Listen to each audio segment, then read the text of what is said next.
Way. Good people, God is good. All the time. And all the time. God is good. Salimieni hayo. Bwana Yesu asifiwe. Bwana Yesu asifiwe tena. Hi bros. Hi sis. Hi cousins. Hi shemeji.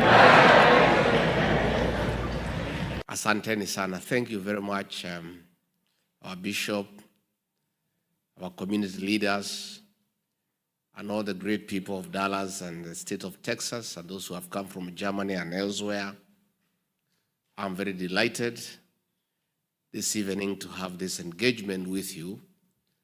I've sat here and listened to what the community leaders say, from her worship, the mayor, to the community leaders, and I'm very happy.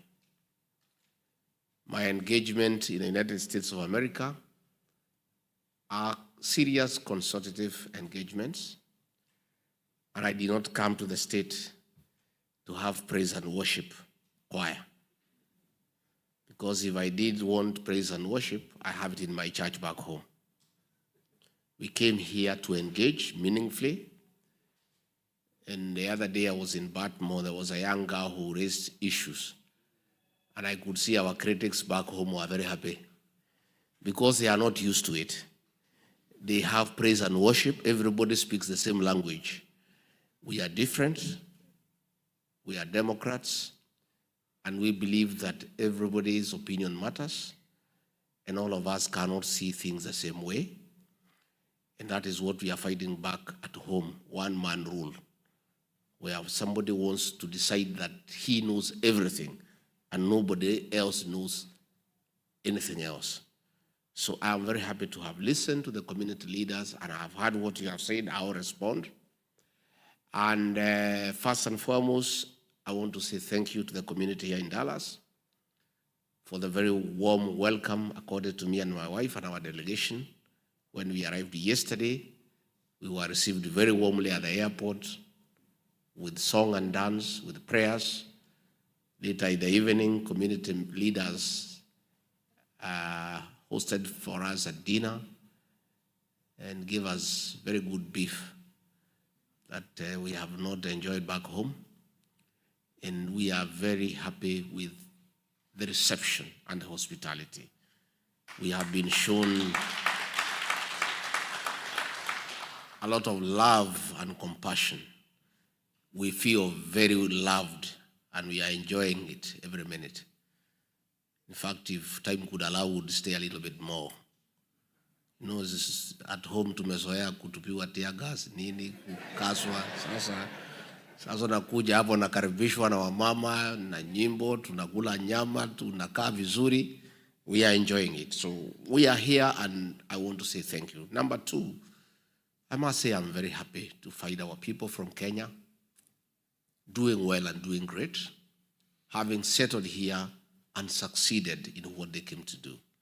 That is the Kenyan spirit of hard work and getting things moving wherever you are all over the world. You people came here in search of greener pastures to expand your territories, and you have succeeded. I've seen beautiful homes owned by the people of Kenya. I've seen good businesses run by the people of Kenya. You guys have come here right in the center of America and succeeded. I want to say congratulations. Pongezi. I'm also very happy to find that Kenyans are united and they love one another, and you stay together as the people of Kenya. I am very happy, and that is the spirit. This is a meeting of all communities. You know, our detractors back home, because they are very unhappy that I'm a truthful person, they are never able to deal with my truth because I only speak facts and the truth.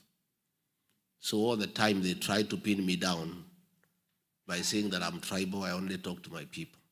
Since I came to the US, all the meetings that I've had are for Kenyan communities.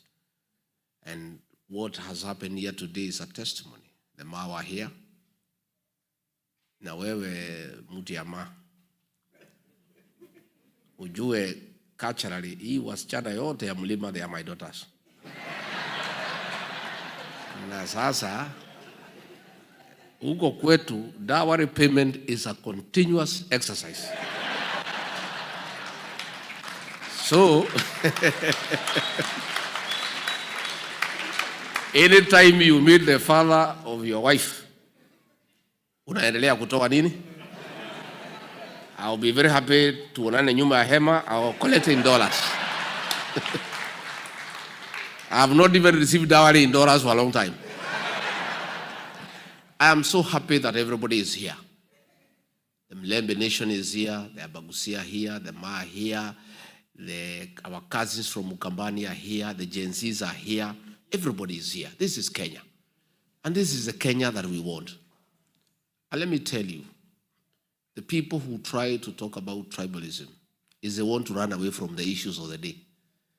They don't want to answer the issues we are asking.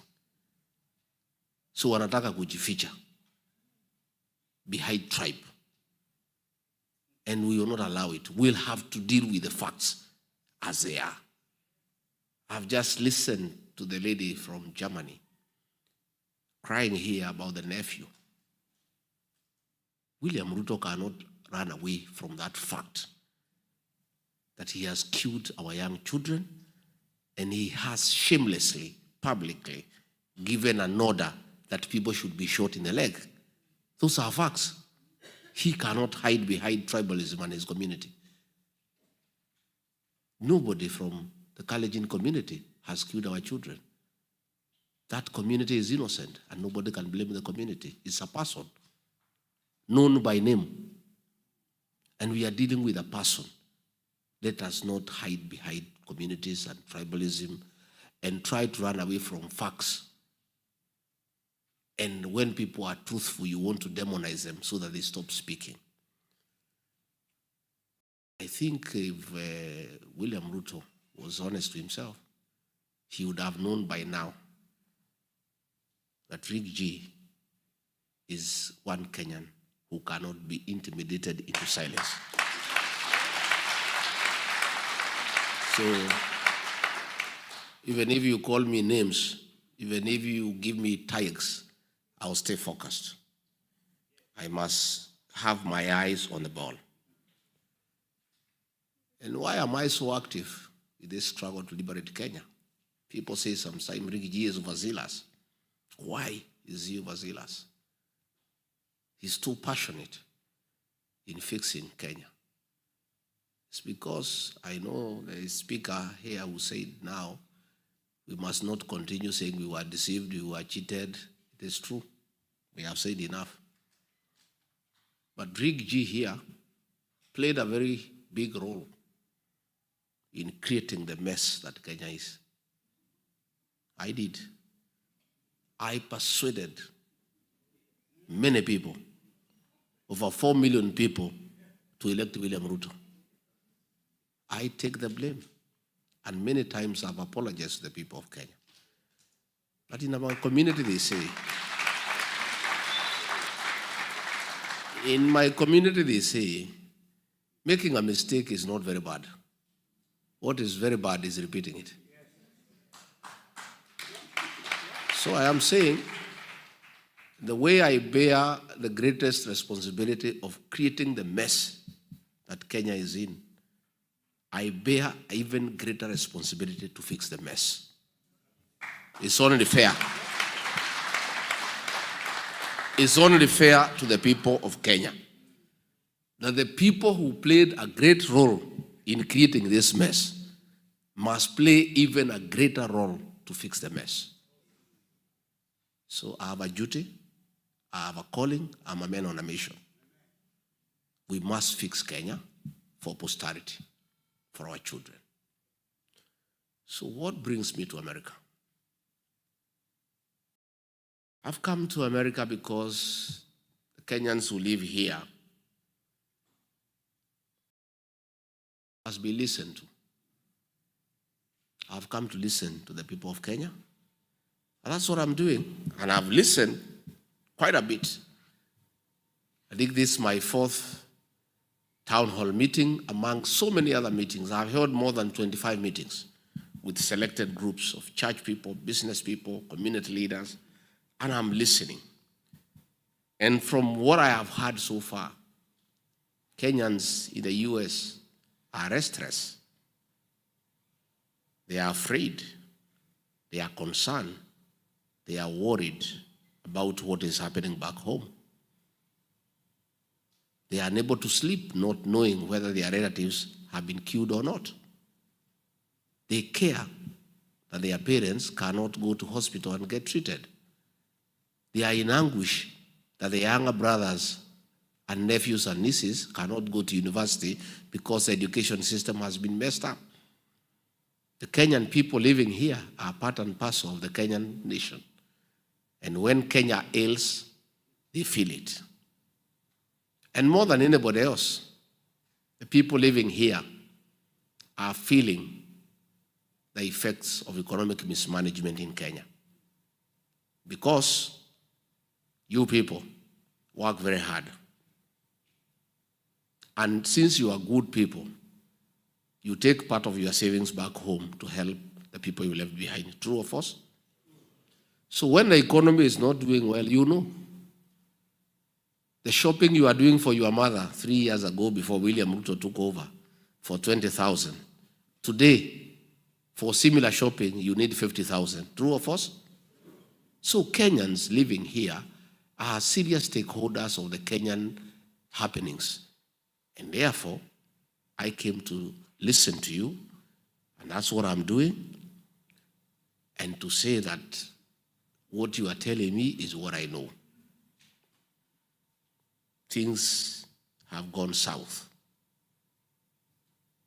When we went to elections in 2022, we had a lot of hope.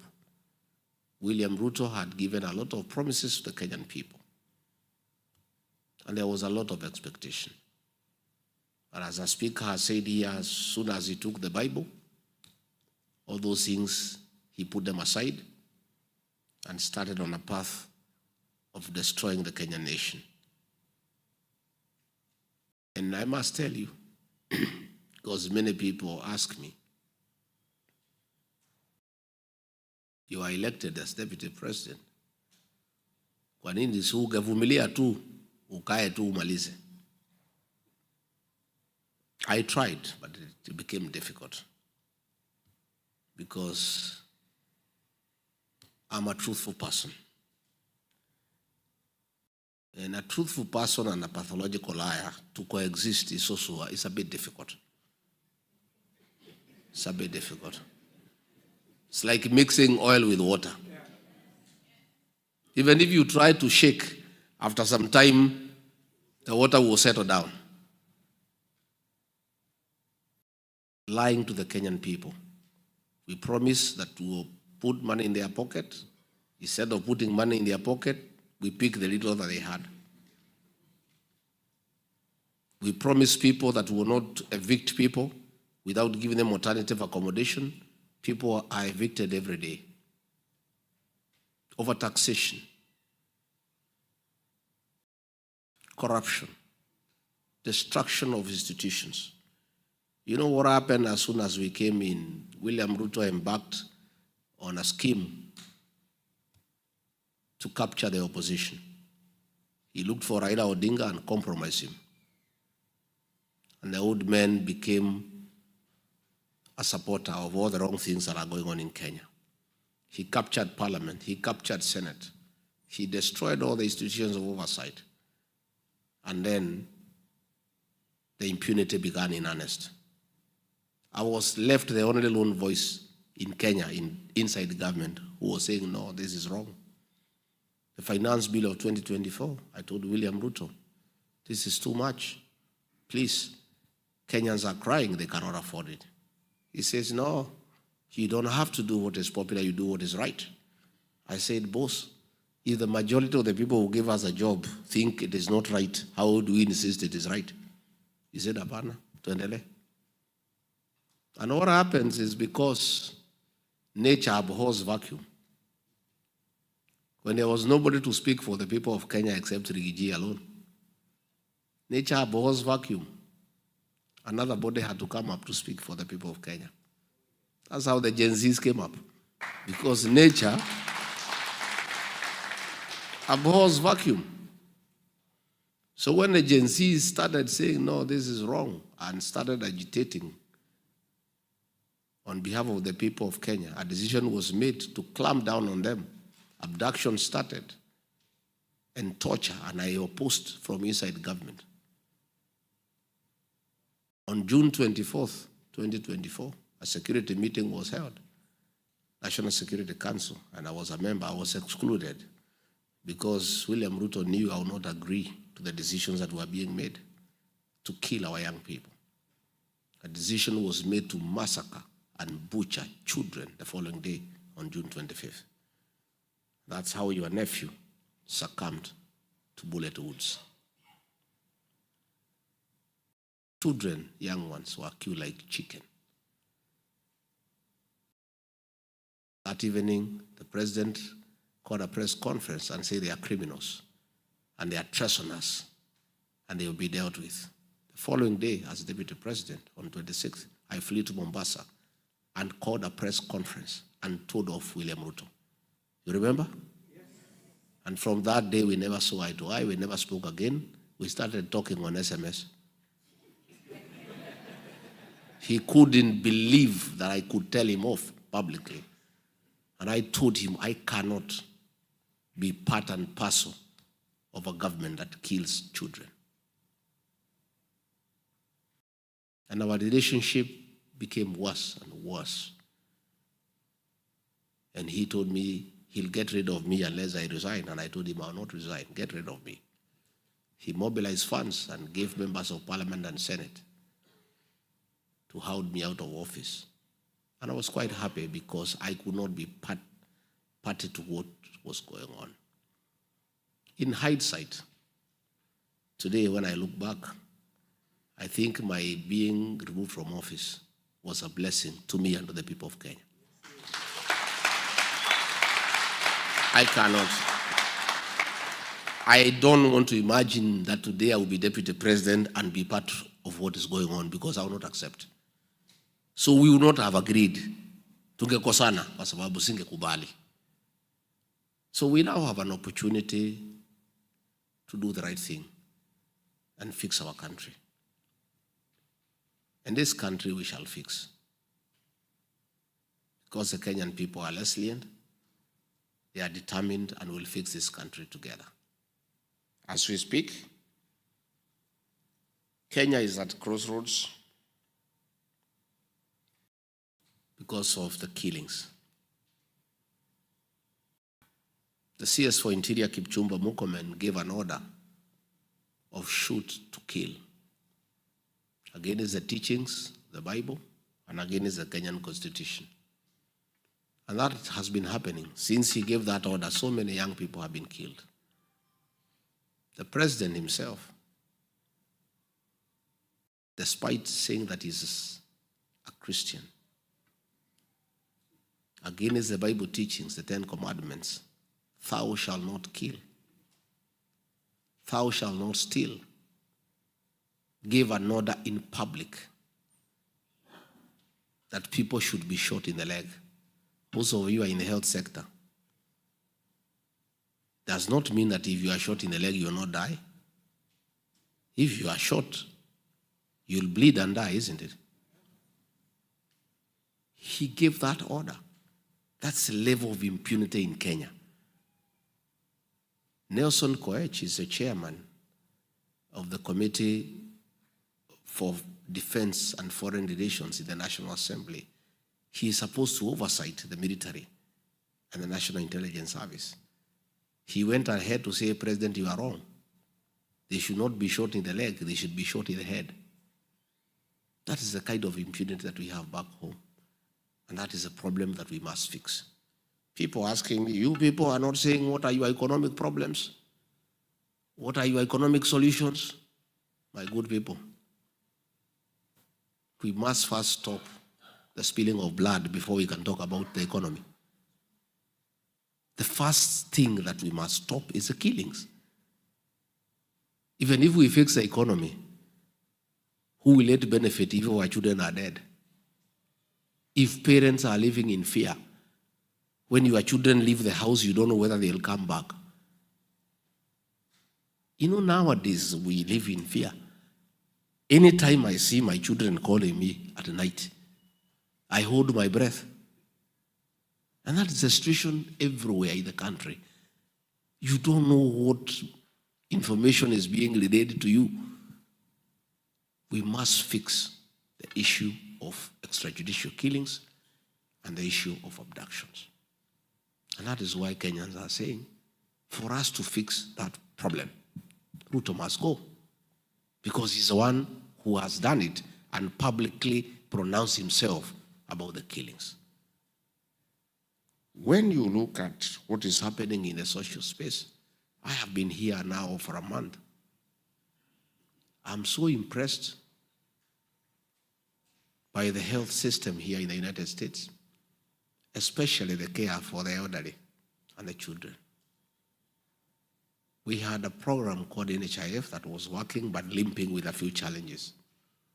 That system required 800 million shillings to fix. Instead, William Ruto put it aside and brought something called SHA and SHIF at a cost of 104 billion.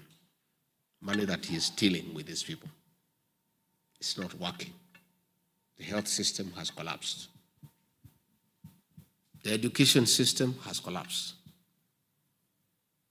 The other day, the CS for National Treasury announced correctly that they have no money to fund free primary education started by Mwai Kibaki. Of course, the president and everybody says it is not true. But the truth of the matter is that capitation money has not been released for the last 1 year. And school principals and headmasters of primary schools live in fear of auctioneers every day because they are not able to pay for supplies. What is sad is that money is not available to fund our education. The money is stolen through the National Intelligence Service, given to that soprano guy to go around the country dishing it out. The other day they were in Bobasi.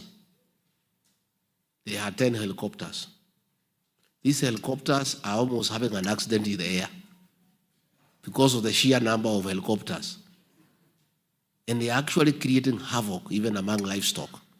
Even the cows are having miscarriages. Yeah. Even hens are not laying eggs. Because their helicopters are all over the village wreaking havoc and creating fear among animals. So, at an average of 1 million shillings per helicopter, that is 10 million. The cost of the event itself is 10 million.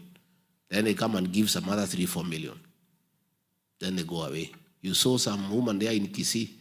She said she had a group of 31 women. She was given 2,000. Each woman 64 shillings. And then Soprano is saying that it is economic empowerment. You know, surely, you know, sometimes, and the guy is a professor. You know, sometimes you look at people, matharau kwa wa Kenya. You give people 64 shillings unasema at an economic empowerment. Yet if that lady had gone to pick tea for a day, kibarua, angeenda na 100 yake ine ama 500, si ndio? And then the women are lined up from 6 a.m. kuibia hawa watu viongozi, singing for them, praising them, clapping. The whole day wanashinda huko jioni, 64 shillings. This is money that was meant for education. You know, that is how low we have sunk as a country. Some people have gone to court, say, can Soprano explain the source of this wealth? His salary is known. It's 1 million shillings. He has been deputy president for 10 months. 10 million. So far, he has given 220 million in the last 2 months. Where has this money come from? These are proceeds of corruption. And this is money meant for education. And that's why Kenyans are saying one term. And you cannot blame the people of Kenya. Because how you kuchekelea wa Kenya. You know, you are laughing at the people of Kenya. Their children are at home, they cannot go to school. They are having harambes to settle their hospital bills because there is no drugs in hospital. Then unachukua helicopter 10 na sunguka na pesa from one meeting to another. It's the level of impunity that is going on in the country. Again, when you look at it, is a violation of human rights in the country. It's at the lowest. Today, our team of DCP was in Gilgil town for a meeting and were beaten up by police very badly. Later on, a border young boy of 21 years was shot in the leg by the police. He's in hospital, struggling for his life. William Ruto has decided that nobody can tell him no, nobody can challenge him, and if you challenge him, you must die or get injured and go to hospital, as he said.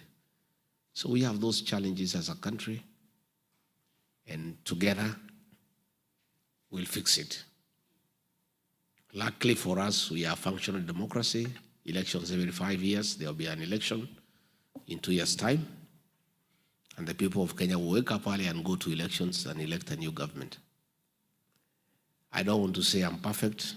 I don't want to say that I'm better. I don't want to say that I will do things that others have not done.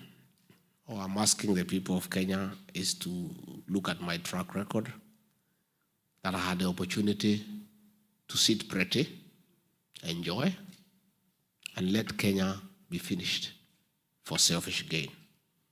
I sacrificed for the country. I lost a good job for the good of our country. At least for that one, I have a proven track record that I can sacrifice for the country. And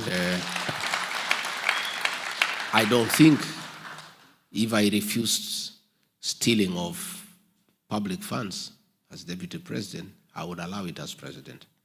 If I refuse the killing of our young people as deputy president, I don't think I would allow it as president because I'm the same person.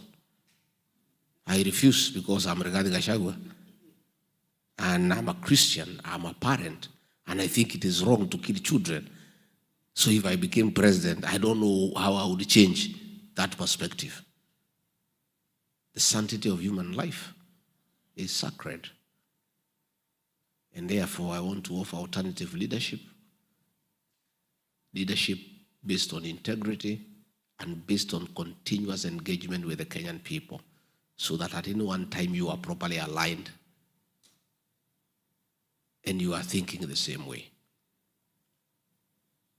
So we have formed a party called DCP, Democracy for the Citizens Party. It's a very popular party in Kenya. In fact, it's the only party William Ruto has a problem with. All other parties, they could do meetings and nobody asks them. Because I don't think in his view they pose any threat to him. But he knows the party leader of DCP is a man of integrity and he cannot be bought. He cannot be intimidated. And he knows this is a party that will send him home.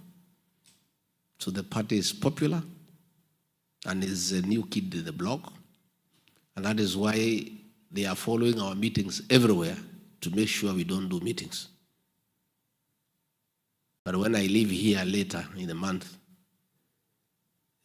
I'll do very serious meetings. If they want to stop them, no problem. Tutangangana na hawa.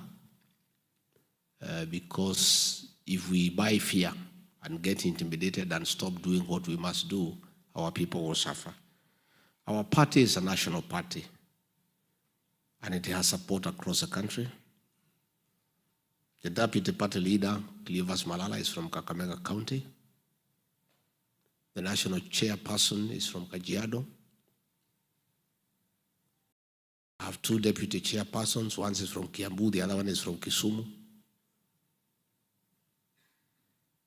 The deputy secretary general, Ole Kamwaro, is from Narok. The national treasurer, Mwekali, is from Machakos. The assistant national treasurer, Mwita, is from Kuria in Migori.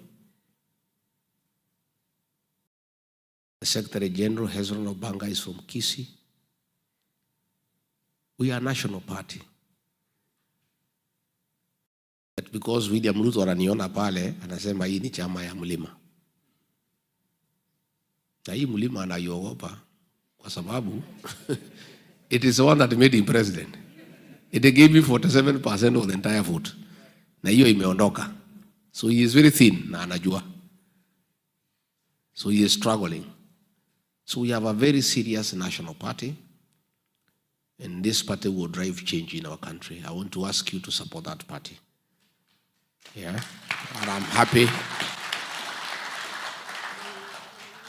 When we were in Seattle, people are supporting us. We were in Boston, we are getting support. I have seen Kasongo boys crying at home, oh, Riggy G is in America raising funds. Yes, why not? This is a party that belongs to members. And a serious party is funded by members. That's what you do here in America. I don't have access to public funds. I'm not going to steal money from anywhere to fund my party the way they are doing in UDA. They are using public funds to run politics. Our party will be funded by members. And that is why if members fund our party, nobody can engage in corruption baadaye ati arudishe pesa yake. So far we have a lot of support in Kenya, and we are asking people here to support our party, those who become members and believe in the party. That's the way parties are run all over the world. I saw one of the advisors of William Ruto, that standard 3 dropout, trying to advise you on how to spend your money. Now, where? Muti has standard 3. Can you advise these diaspora people on how to spend their money? You know, because he advises William Ruto, who is a PhD holder, anafikiria he can advise anybody in the world. And he was talking in a very derogatory manner about what you do here, isn't it? So wewe endelea to advise William Ruto, and through your advice, the country is in a hole. Advisors ya William Ruto ni wawili, moja ya standard 6, moja ya standard 3. Do you need any other explanation why we are in a hole? And that is why hata wanamwambia hii masomo haina haja, wachane naye. You know, mtu ya standard 3 na standard 6 ndio wanaku-advise. Nakwambia hii masomo ya Kibaki wachana naye. Chukua pesa na magunia, patia Zaprano, akatafute kura.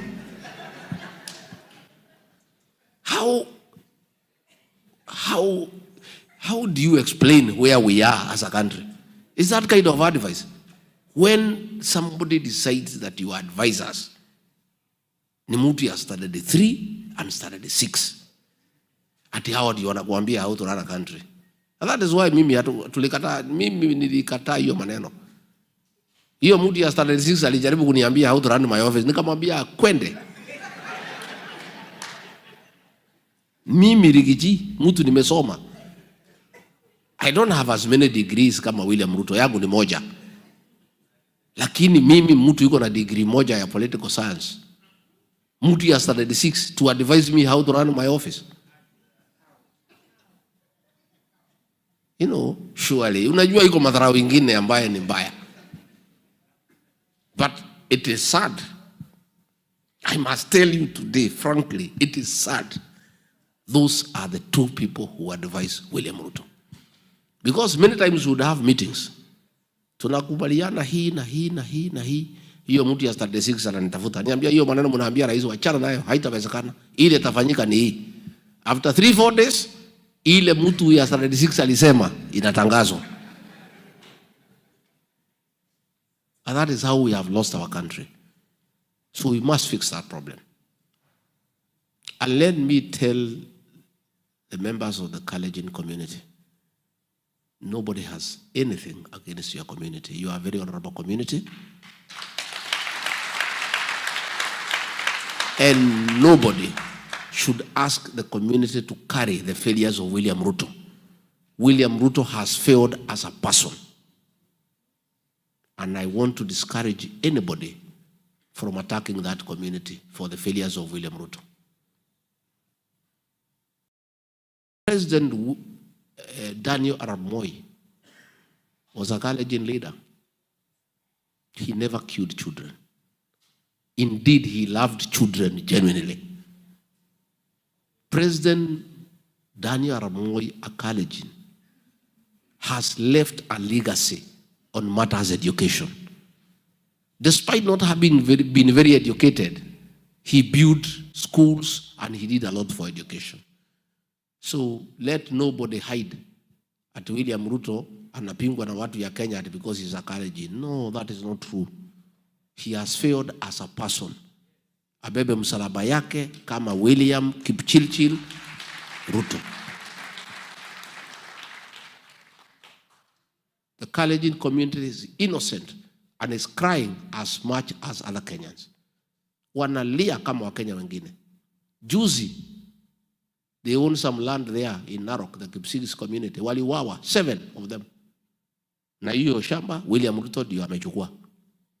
He never even sent condolences to the people who died. Our Kipsigis waliwawa.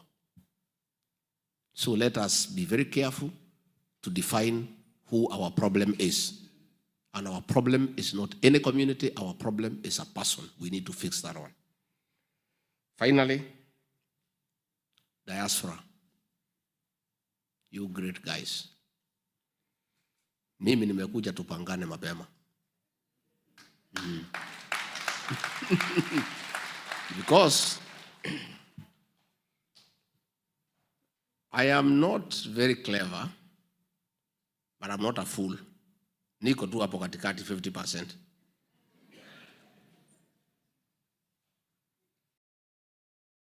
In 1970s, coffee was #1 foreign exchange earner for our country. In 1980s, tea took over from coffee. Tea was #1 foreign exchange earner for our country. In the early 90s, tourism took over as #1 foreign exchange earner. From the year 2000, the three were overtaken. Today, as we speak, #1 foreign exchange earner for our country, Kenya, are remittances from the diaspora. You guys are a serious player in Kenya's economic development. All the money that we get for paying public debt ni ile mnatuma nyumbani. All the money for imports ni ile mnatuma nyumbani. Money to run our embassies is the money that you said. Those of us who rear some dairy cows, a dairy cow, for you to get milk from it, you must look after it very well. You give it hay, you give it dairy meal, you give it Lusan, you whistle so that isikie mzuri ikikamuliwa.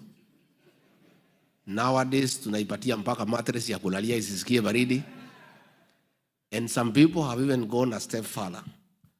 You play for it country music, Ken Rogers and Don Williams, so that they can give you milk. You guys are the dairy cow for the Kenyan economy. We must look after you for you to continue contributing positively to the Kenyan economy. Any serious government that knows what it's doing, of course, one that is not advised by a Standard 3 and Standard 6 dropout, must seriously engage diaspora. We must agree with you people how you play an even bigger role in the development of our economy. But it must be when you are satisfied that your money is safe and your parents and children are safe at home and your investments are safe. We want an engagement the way my in-law from Nema has said, where we come up with a diaspora bond. And in fact, we can go a step further. You guys have the necessary resources and expertise to start and run a very big and successful diaspora bank home with the branches across the world. And this is something we must do. You guys have the very sufficient resources. You create a system, you develop a bank, you run it yourselves, you have experts, and put your money there. And then we agree what incentives do we give to the diaspora people.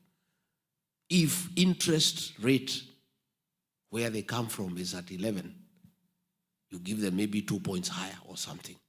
We also must agree on investment programs. Yesterday I was with a lady who was selling coffee here. Our coffee is the best in the world. Our tea is the best in the world. We want to encourage you people to have a partnership with us to get that coffee and that tea and those avocados and sell them where you are and make some little profit and pay our farmers well. We are talking about job creation.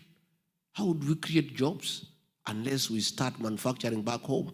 We must interest the diaspora people, instead of importing steel and cement from China, to come and start those factories at home and create employment. And enhance our tax bracket. In fact, the area of cooperation between government and diaspora is so huge. Actually, you don't need to go borrowing money from other countries. The money here is sufficient to sustain our economy, but only when the owners of the money are satisfied that the money is safe and they have good incentives to bring back money home. At the end of it all, east or west? So I want to start an engagement, and these are the networks now we are creating. I agree, promises were made that we will open 5 consulates in the US. None has been kept. Opening a consulate requires money. The economy is struggling. But I want to give a commitment. We may not be able to open 5, but we can do it progressively. We start with the 2. And I agree, by the sheer size of population in Texas and the strength of the economy of this state, you deserve the first priority in the establishment of a consulate. I want to give that commitment, and you test me on that one, because it's so easy for me to fulfill. It doesn't require much, it only requires good manners. Si ndio? Si watu wakikubaliana kitu wamekubaliana. We'll start a consulate. Because when I look at the size of the economy here and the opportunities for business for Kenya and how we can attract foreign investment back home from Texas, it only makes sense to have a consulate here with the trade attaches so that we can enhance our commercial cooperation with the people of the state. Again, we have consular services for the Kenyans here, for IDs, passport, marriage, and everything. And of course, we are going to push IBC to open a station here because of the sheer numbers. Yeah? So that you people can be part of the Kenyan nation and you decide on how you want to be governed. Again, I agree. That is something we had agreed with William Ruto, akaruka. Tulikuwa tumekubaliana na watu ya diaspora ya kwamba you guys have the necessary qualifications, experience, expertise, and motivation to be part of the embassy staff running our embassies across the world. Because you understand the countries where you are. If you have been here for 30, 35 years, hakuna kona hapa ujui, vile tutakaa na hii wazungu, vile tutawabebeleza walete investment Kenya. Isn't it? You know what Kenyans need. You know what they want to do. So I want also to give that commitment that at the level of the deputy head of mission and the officers in charge of diaspora and other staff in the embassies, we must and we shall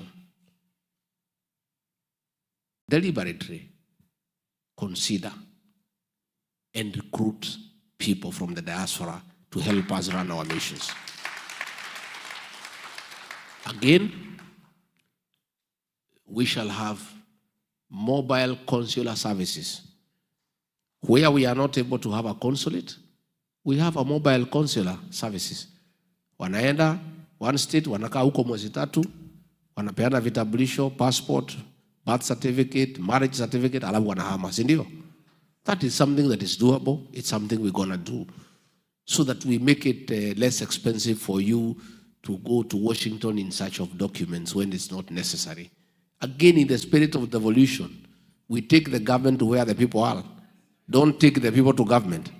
Sindio? Yeah, we take the people, the government to where the people are. So there are various issues that we shall agree on. Madam Mayor, tutakubaliana. And we'll engage everybody in the diaspora. And I'm happy the way you are here today. Muketi, mupange, mutuambie, mnataka tufanye namna gani. Na nitarudi tena. Mnataka nirudi? I'll come back. Na hata Mungu akitusaidia tupate serikali, tutakuja kusema asante. Najua kwa Biblia kwa wale 10 waliponywa, mmoja alifanya nini? Mimi nitakuwa huyo mmoja. I'll come to say yes. I agree the issues of alcoholism and drug abuse is a problem in Kenya, even here. You know, when I was in office with the Pastor Dorcas, we did a lot of work to deal with alcoholism and drug abuse. And we succeeded to a very great extent to do away with illicit brews and deal with the bangi and other hard drugs. Ruto using soprano sabotage that program. Alcohol is back. Sasa nimeona minister anajaribu kusema tufanye hii, tutekeleze hii sheria nini. We have sufficient laws in Kenya. What is lacking is a goodwill for enforcement, and we are suffering as a country. Our young people are in trouble. The boy child is in trouble. And when we form the next administration, I want to give a commitment that those are issues we'll address them very, very comprehensively. Again, the issues of land. In the Maa region, there's a lot of land grabbing, communal land. These are issues we're going to address. Finally, ndio tupate maswali 2-3. I want to assure you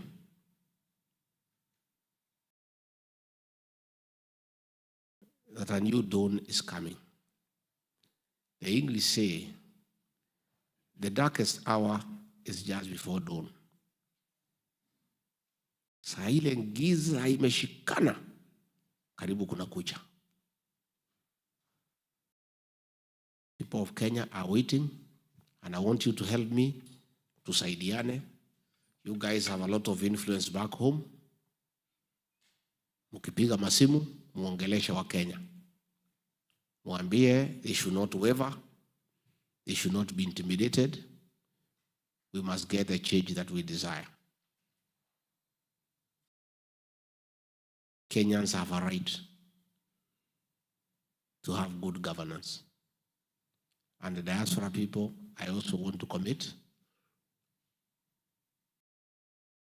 that we want you to be part of government and be on the decision-making table and enrich our thinking, because you have a lot of experience out here where things are working and working well.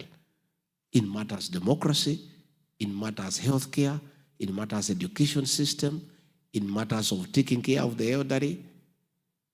And I have given a commitment that I want one of you to come to the Senate through our party, as specially elected, to come and help us create laws on devolution, because devolution is working out here. Again, we'll also give you another one position in the National Assembly, specially elected. You come there, assist us to make laws. Again, in the counties where we are strong, almost 20 counties where we are very strong, well, we'll have a majority of the MCAs. We'll have many, many specially elected MCAs. We'll want every county to give Diaspora at least one specially elected MCA to come, so that you help us to make good laws on devolution. For the women, marchers will nominate you, fine. Lakini pia tunataka mpigania hizi viti. You must fight for these seats, my dear. Most of these seats are vacant. Most of these MPs, wananchi wamemalizana na hawa. So we want to encourage you people. Yesterday I met a candidate for Kikuyu. Anataka kuenda kutoa Kimani Ichung'wa.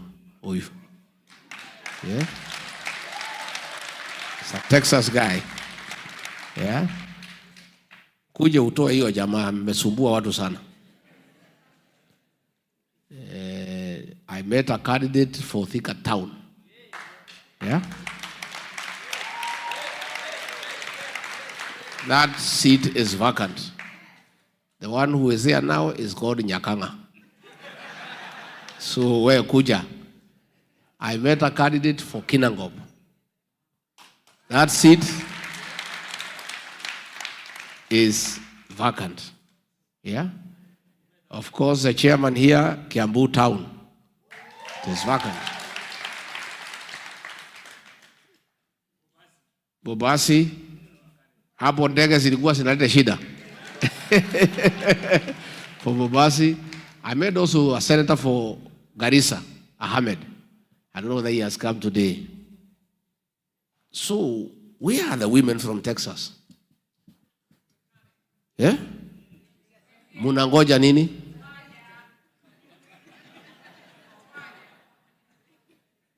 Sasa wewe MC, wewe unaweza chaguliwa, lakini ukija nyumbani upunguze kizungu.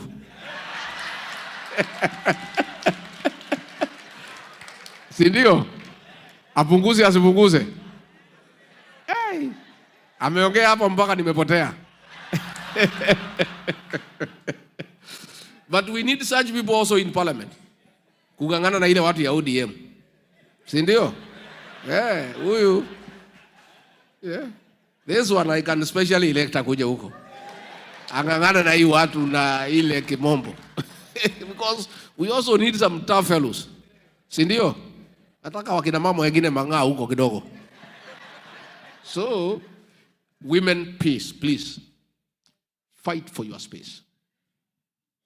Nobody will come for you at home to come and lead them. Come out. And our society now has accepted that women and men are the same. We've got great women leaders in Kenya. Please, I want to encourage you, within DCP, we'll give you an opportunity to come and fight for these seats. You know? Tuko na viti mingi sana.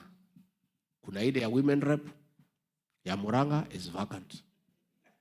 Ya Nyandarua is vacant. Nairobi is vacant. Kajiado is vacant. Narok is vacant. Kiambu is double vacant. Yeah. Nyeri is vacant. You know, you people, akina mama, nyinyi muko hapa na muko na dollars kidogo ya kuweka billboard nini na kupaka marangi mzuri na kukaa vizuri, mkuja pale, you know, you come piga picha hapo, come and meet women and talk. Go to Citizen and give your vision. Let people listen to you and listen to the brains that you have. And we have great women who can make great leaders. And I'm a very strong defender of women leadership, you know. And